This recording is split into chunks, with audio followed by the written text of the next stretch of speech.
Hola, buenos días. Soy Juan María Duto, candidato a la Alcaldía de Bilbao. Le llamo para ver si usted considera que hay alguna cuestión, alguna sugerencia, alguna propuesta desde el entorno que sería bueno trasladar a quien quiere ser alcalde de Bilbao. Para saber si quiere trasladarme alguna cuestión,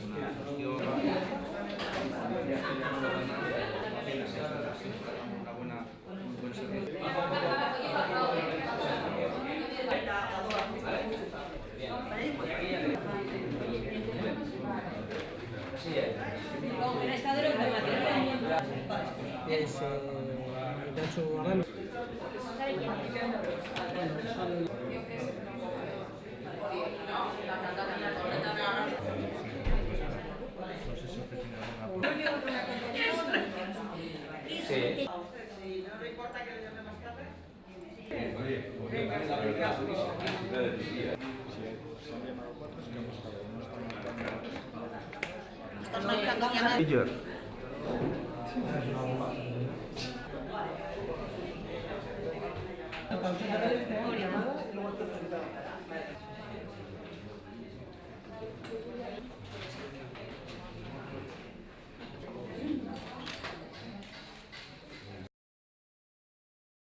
Venimos durante estos últimos meses andando, pateando, conociendo todos los barrios de Bilbao, ejerciendo un nuevo modo de hacer política que es el de la escucha activa.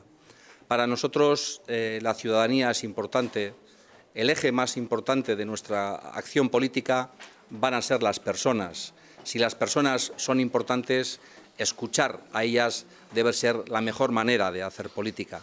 Queremos construir ese Bilbao nuevo, ese Bilbao del futuro, ese Bilbao 10 del que hablamos, queremos construirlo entre todos y entre todas, que todas las ciudadanos y ciudadanas de Bilbao se sientan partícipes de ese nuevo Bilbao.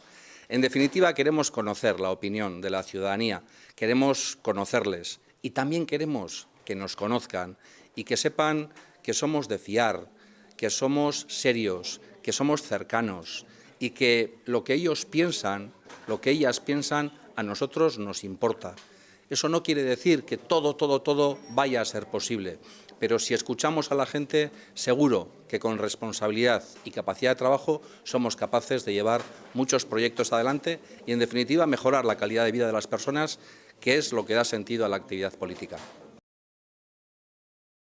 Badakizue azken hilabete hauetan egon garela hainbeste lekuetatik jendea entzuten. Gaur ere nahi dugu tresna hori, entzute aktiboa erabiltzea. Hori izan behar da gure modue, gure eredua politika garatzeko. Azkenean gure politikaren ardatza izango da pertsonak.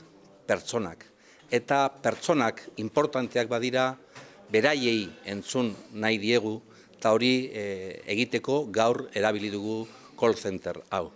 Azkenean, guztion artean eraiki behar dugu Bilbao, guztion artean eraiki behar dugu aurrean daukagun etorkizuna, Bilbo 10 nahi duguna guztion artean egin behar da.